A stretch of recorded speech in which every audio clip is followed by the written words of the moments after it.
nowhere. A kerchief, discovered damp and muddy, could not even be confirmed as Miriam's. No ransom note was ever delivered, no phone call ever made. It was as if Miriam had walked into a void, leaving behind only silence. To the authorities, the case was turning into another heartbreaking statistic. Detectives who had worked the case admitted in private that the mystery unsettled them. Abductions often left behind traces, tire marks, broken twigs, discarded belongings. But here, nothing fit. One investigator, years later, would confess that he never forgot the emptiness of that dirt road, how it seemed untouched, as though no child had ever walked it at all. Even the dogs had failed to track a scent, something that haunted the team. Without evidence, suspicion began to fall on shadows, rumors, and even those within the Amish community itself. For the family, however, the declaration of a cold case was a cruel blow. The authorities gradually pulled back, the media stopped reporting, and life in the outside world moved on. But inside the Stoltzfus home, time stood still. Miriam's clothes remained folded neatly in her drawer, her favorite quilt draped over the edge of her bed. Her siblings grew older, their chores heavier, but the absence of their sister was a wound that never healed.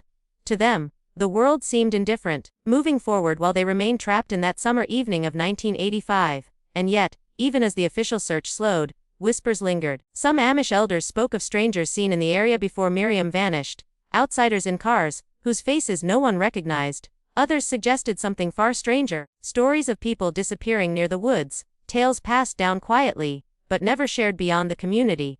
While police closed their files and marked the case unsolved, the families who lived along the dirt road never forgot. They locked their doors a little earlier, watched their children more closely, and when night fell, the silence seemed to carry Miriam's name in the wind.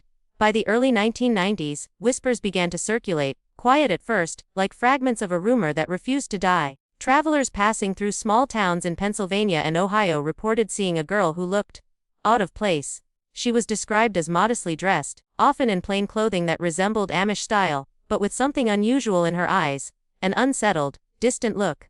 Some claimed she had been spotted bussing tables in diners, others said she was walking along highways with nothing but a small satchel in her hands. Each account varied, yet all shared the same haunting detail: she looked remarkably like Miriam would have, had she grown older. These reports unsettled both the authorities and Miriam's family. Police tried to track the leads, but by the time they reached the locations, the mysterious girl was always gone.